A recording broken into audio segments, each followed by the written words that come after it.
going to an elevated bird dog position. Still pushing that ground away, creating space between the shoulder blades, and giving a gentle tuck to the pelvis. Not an extreme tuck, just a gentle tuck to make sure that that low back is elongated and flat.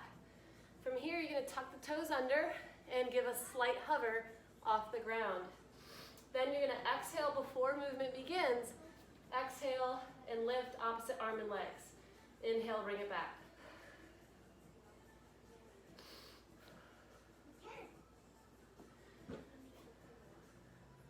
For my more formative breath, you're going to exhale through the whole movement. Inhale when you're static.